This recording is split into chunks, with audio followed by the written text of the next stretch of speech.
वाहिगुरु जी का खालसा वाहिगुरु जी की फतेह। तुसी सुन रहे हो शब्द गुरबाणी विचार। एक 5-6 साल का मासूम बच्चा अपनी छोटी बहन को लेकर मंदिर के एक तरफ कोने में बैठा था। हाथ जोड़कर भगवान से ना जाने क्या मांग रहा था। कपड़ों में मैल लगा हुआ था मगर नीयत साफ थी। उसके नन्हे नन्हे से गाल आंसू से भीग चुके थे। बहुत लोग उसकी तरफ आकर्षित थे और वह बिल्कुल अनजान अपने भगवान से बातों में लगा था। जैसे ही वह उठा, एक अजनबी ने उसका नन्हा सा हाथ पकड़ा और पूछा, क्या मांगा भगवान से? उसने कहा, मेरे पापा मर गए हैं, उसके लिए स्वर्ग। मेरी माँ रोती रहती है, उसके लिए सब्र। मेरी बहन माँ से कपड़े सामान मांगती है, उसके लिए पैसे। तुम स्कूल जाते हो? उसने जवाब दिया, हाँ जाता हूँ। तुम किस क्लास में पढ़ते हो? नहीं अंकल, मैं पढ़ने नहीं जाता। माँ चने बना देती है, वह स्कूल में बच्चों को बेचता हूँ। बहुत सारे बच्चे मुझसे चने खरीदते हैं, हमारा यही काम धंधा है। बच्चे का एक शब्द मेरी रूह में उतर गया।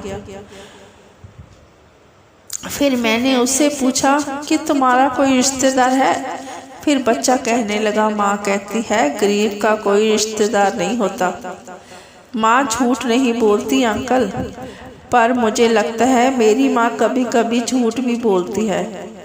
जब हम खाना खाते हैं हमें देखती रहती है। जब मैं कहता हूँ माँ तुम भी खा लो, तो कहती है मैंने खा लिया था। उस समय लगता है माँ झूठ बोलती है।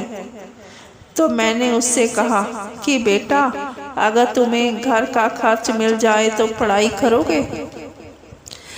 तो लड़का कहने लगा, बिल्कुल नहीं अंकल, पढ़ाई करने वाले गरीबों से नफरत करते हैं। अंकल, हमें पढ़े हुए ने किसी ने नहीं पूछा, पास से गुजर जाते हैं।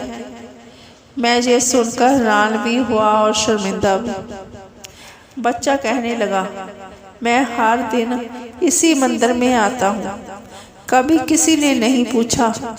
यहाँ सब आने वाले मेरे पिताजी को जानते थे, मगर हमें कोई नहीं जानता। बच्चा जोर जोर से रोने लग गया। कहने लगा, अंकल, जब बाप मर जाता है तो सब अजनबी क्यों हो जाते हैं? मेरे पास उसका कोई उत्तर नहीं था। ऐसे कितने मासूम होंगे जिनकी हसरतें पूरी नहीं हुई। बस एक कोशिश कीजिए और अपने आसपास ऐसे ज़रूरतमंद यतीमों, बेसहारों को ढूंढिए और उनकी मदद कीजिए।